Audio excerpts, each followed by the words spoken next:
Okay, so a couple of weeks ago, I am in Cyprus. And while I'm in Cyprus, I'm at a restaurant and I start talking to this elderly British couple.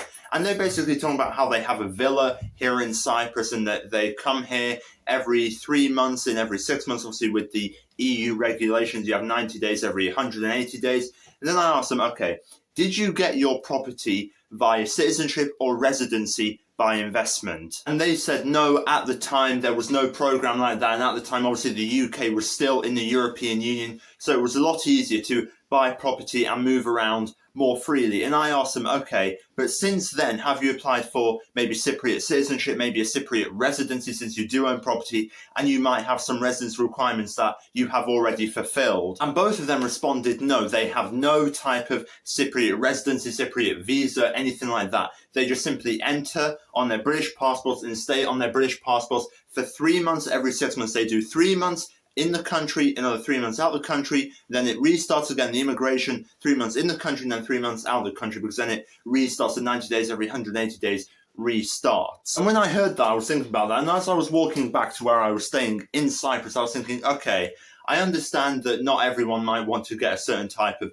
passport. Maybe you might see some benefits to the Cypriot citizenship or any other citizenship in the world, but you might also see some drawbacks. But I was thinking, okay, if I owned property in any country, especially a country like Cyprus, I would definitely apply for a type of residency or visa. Because in my opinion, only entering on a second or third country passport, technically, since the UK is no longer in the European Union, is a bit of a risk. It is a risky move, and I'll tell you why. It is because, let's say the European Union decides, all right, look, hey, you are technically a second or third country national at this point, so we are now going to restrict you to 60 days every 6 months. Or maybe they'll do 60 days a year.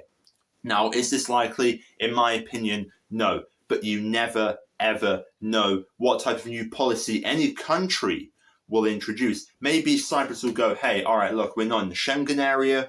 So British citizens coming here, look, I mean, you can come here with an ESTA type of program now, and it's only valid for 30 days every 2 years. You know, heaven forbid, if something like that happens, if you own a property in the country, but you don't have any type of residency or visa, you can't be at that property for that long because you're just a second country citizen in their eyes. You're not a citizen, you're not a resident, you don't have a valid visa, so why are you trying to stay here longer? Obviously, this is not advice. I'm not advising anyone to do any type of thing in this video. All I'm saying is that if I owned a property in a foreign country, the bare minimum that I would probably do would be to get a type of residency, whether it's a 1 year or a 5 year or maybe permanent residency validity, because I never want to have that thing of, okay, I try to enter a country where I own property and they won't let me in because I've been in that country for too long, because technically I have invested into the country at that point. Let me know what country you want to go to next and perhaps get a visa or maybe move there, or maybe stay there long term. And if you like this video, you can click right here and subscribe to this information on YouTube.